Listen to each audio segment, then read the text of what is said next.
Is that a good idea? जानेंगे इस video में।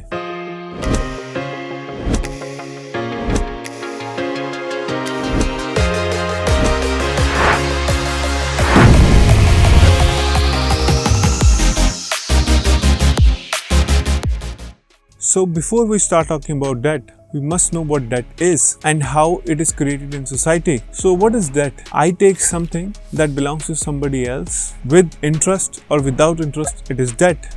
Usually this term is reserved for finance now, but anything can be taken on debt.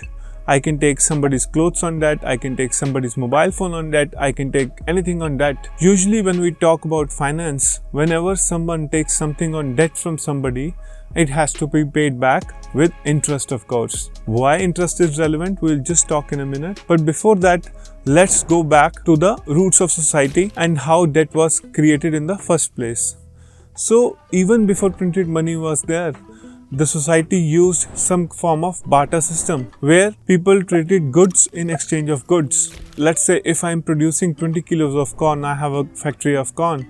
And if I need a chair, I'll go to the guy who's selling chairs and I will offer him 3 kilos of corn for a chair. But let's say I need the chair, but I don't have 3 kilos of corn.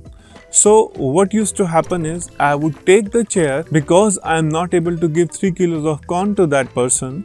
I am rather going to give him 3 kilos of corn plus 1 kilo of corn for the delayed payment of corn to him.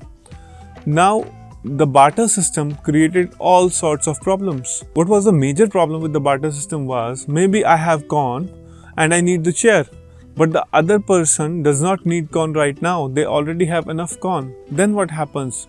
How do you trade goods with one another? So money is created so that people who do not need goods right now at a specific period of time can trade the goods for money, and money can again later on be used by that person to buy whatever they want. So this is how printed money came into effect. Now let's talk about how debt is created in modern day society. Now debt is created in a number of ways, right? So primarily two entities would require money.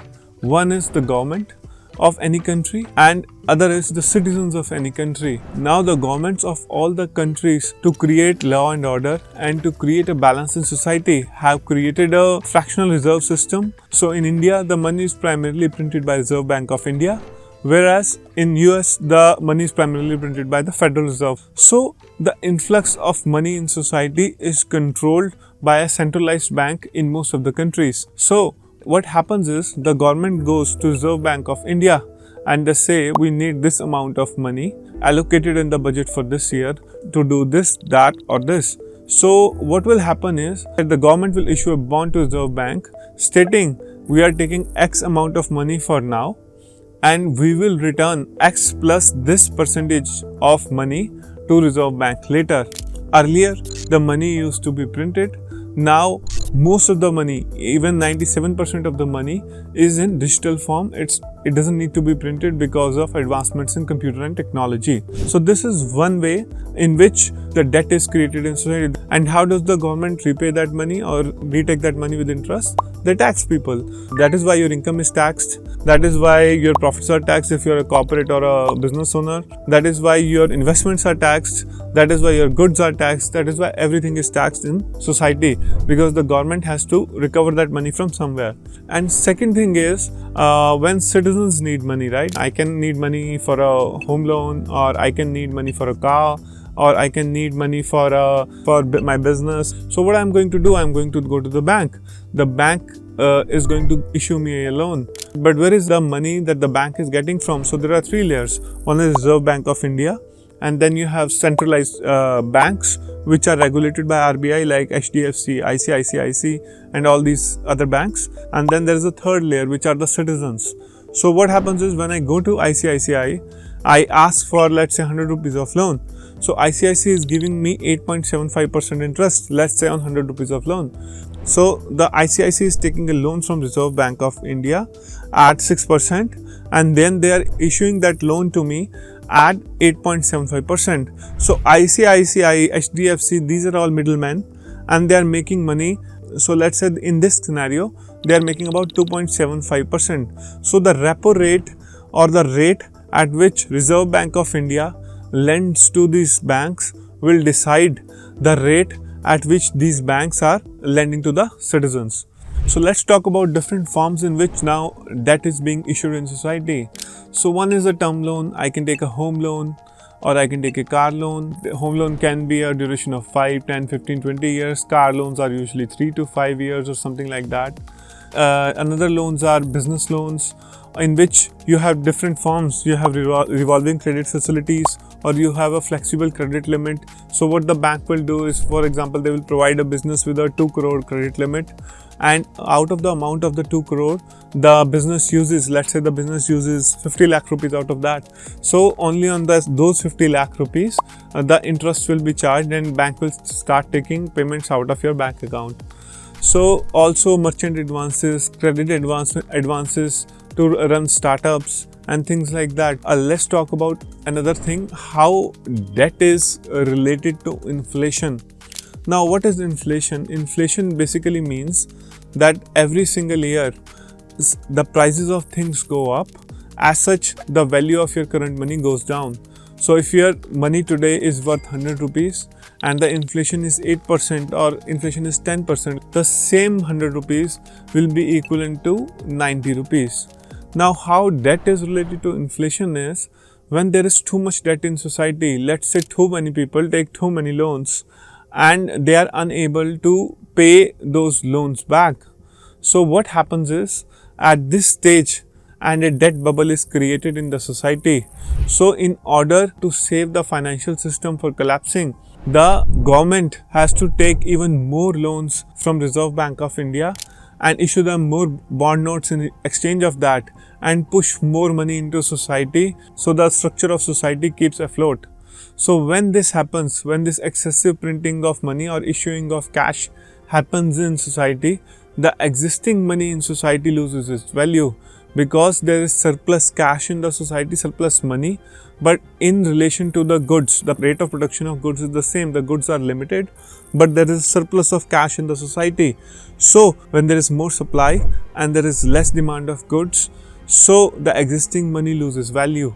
If this scenario persists and the printing of cash ensues, so a state called hyperinflation ensues, where not even 6 to 8%, but up to 60% hyperinflation can happen. The rates of goods increases so much, then the government can no longer be able to maintain that financial system. This has happened before. This just recently happened in Sri Lanka, where they declared bankruptcy or something. So in that case, the government declares bankruptcy and everything starts all over again. One thing is debt bubbles, where lot of printing of money takes place. Another scenario in which lot of printing of money takes place is usually recessions. Recessions can happen in stock market crashes, or recessions can also happen during times of natural pandemics. For example, in COVID, all the societies, they went into a recession because all the businesses shut down, the economy completely shut down. Now to service the economy, the government had to print more cash, which led to inflation. So if you see the graph post to 2020-2021, there has been an inflation, there has been a rise in prices of almost everything in the society. So this is because of the large printing of cash that took place during COVID. Now let's talk on a personal level, on a citizen level. What is good debt and what is bad debt? When you should take debt, when you should not take debt. So let's define good and bad debt via purpose first. So good debt is debt which you are accumulating to build something that increases in value over time. So examples of good debt, and most common example is, if you are taking real estate, if you are buying real estate, which is an asset which is most likely to go up in value over time. So that is an example of good debt. Also another example can be of good debt, if done in right proportions, is if you have a business, if you need to buy some equipment and you don't have upfront cash, but you know that equipment is going to generate so much revenue for you that is going to cover the debt cost and also generate surplus for you, can be another example of good debt. And now what is bad debt? Bad debt is when you're taking on debt for liabilities, for things that are going to go down in time and not putting any money in your pocket. For example, if you take a debt for let's say buying a watch. So the watch value, if it's not a luxury item like a Rolex or something, leave that aside. For regular watches I'm speaking. So the watch value is going to go down over time. When you go to the market again after 5-10 years to sell off that watch, you're not going to get much. Similarly for cars. Cars are a classic example of depreciating asset. So you take a loan for a car, you're financing the car, and the car is going down in value. So that is an example of bad debt. If possible, that should be avoided altogether. But if not possible, you should at least see that the debt is not at a level that it should drown you financially. And now this can be a little dicey also. A classic example is, let's say a person is buying an iPhone worth 1.5 lakh rupees. Now this can be an example of good debt and bad debt also. The person is buying on, let's say, no cost EMI for 12 months. First thing, that is good, you're not paying any extra interest to the bank.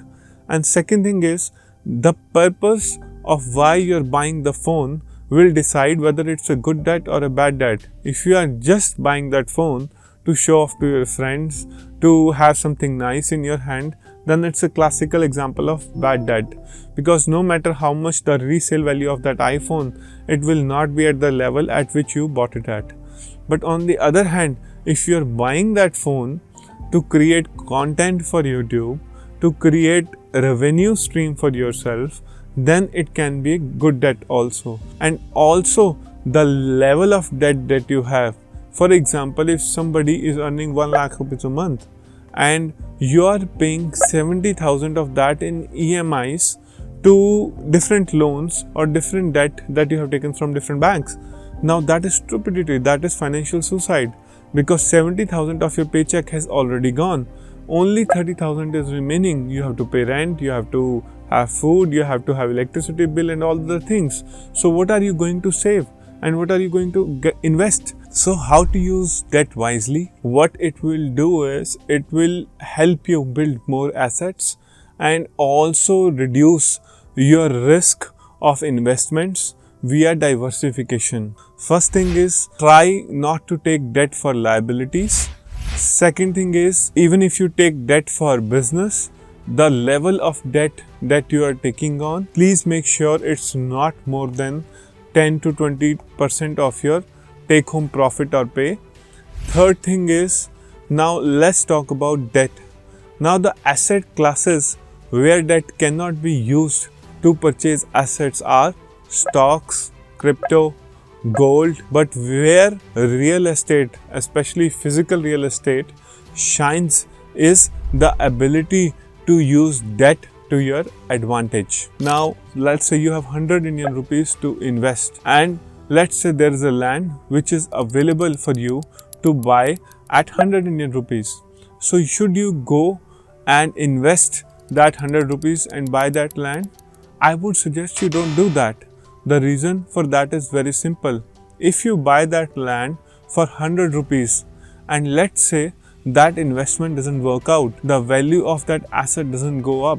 So all of your capital, which was 100 rupees, has been wasted into an asset. How do you do it in a better way? Out of those 100 rupees, you invest 20 rupees of those in that land, which will be a down payment. You take 80 rupees loan from the bank because the bank will finance real estate.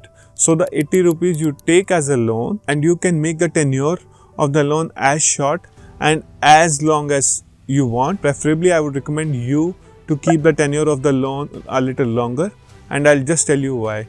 But before that, now you would say, oh, you have taken a loan.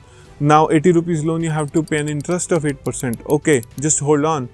Those 80 rupees that you have left with, you can buy stocks, you can buy mutual funds, you can buy crypto, you can buy gold of all those 80 rupees. So now the 80 rupees loan that you have taken from the bank is charging you 8% interest on top of that. But the 80 rupees of money that you invested in stocks, gold and crypto is going to give you way more than that. On an average, it's going to give you 12 to 14% annually. So even if you're paying 8% on that loan, still you are making 14 minus 8, 6% on your money annually. So this is how you can use a real estate loan to your benefit. Also, another thing is here, because you have only invested 20 rupees into the land and rest has been divided into different asset classes.